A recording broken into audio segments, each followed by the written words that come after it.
The lesson we taught Russia on the second day of the war was the best lesson that anybody has ever learned, right? And that lesson is he built up his foreign exchange reserves over 20 years so he could fight in wars, and we simply kept all of his money. We kept all of his foreign reserves so he can't transact. So this war chest that he's built, he has this massive war chest of dollars. He has no access to them. Yeah. That's right? Beautiful. He had no idea that we would go that far. So it's been incredibly beneficial. And you know what's interesting is a lot of people are like, well, this can't be good for the US. Okay, well, let me ask you this one question. Pick the top 5 big stock markets of the world, right? So you're going to pick the British market, the German market, Japanese, right? The US market, you know, and maybe the Hong Kong. Hong Kong's a big market, right?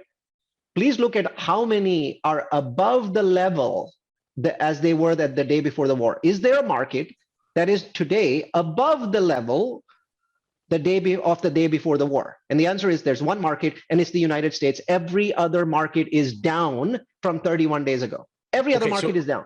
That brings me to the, getting back to the original question I paused you on, which is why is the US the biggest beneficiary of this war?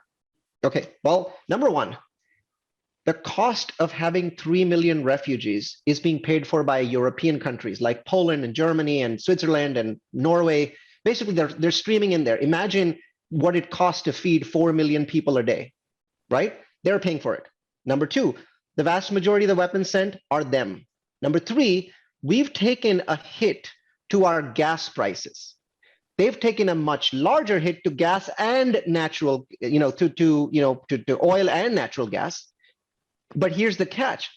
We are taking a hit to ourselves, meaning every incremental dollar that Charles paid yesterday at the pump went to an American.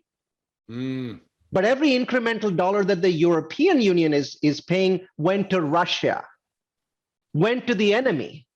Because right now, every day, hundreds of millions of dollars go from the Eurozone, still today, to Russia, to Gazprom.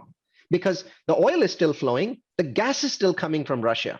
So imagine fighting a war with the enemy and giving them hundreds of millions of dollars a day. Yeah, but I thought they were, I mean, I just saw something about the UK was going to start, limiting their businesses with Russia.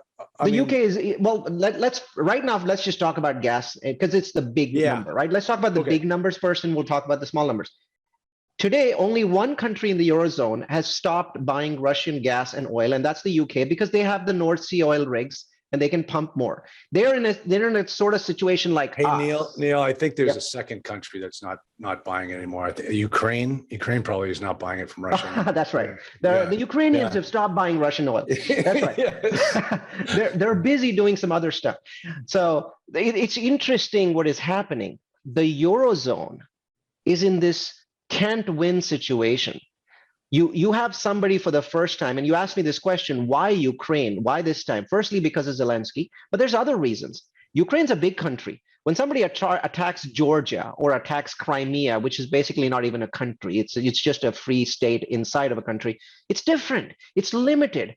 But if this guy takes 170,000 soldiers and 2,000 tanks and attacks a big country, which is providing the world's nickel, it's providing the world's wheat. Ukraine is important to the world.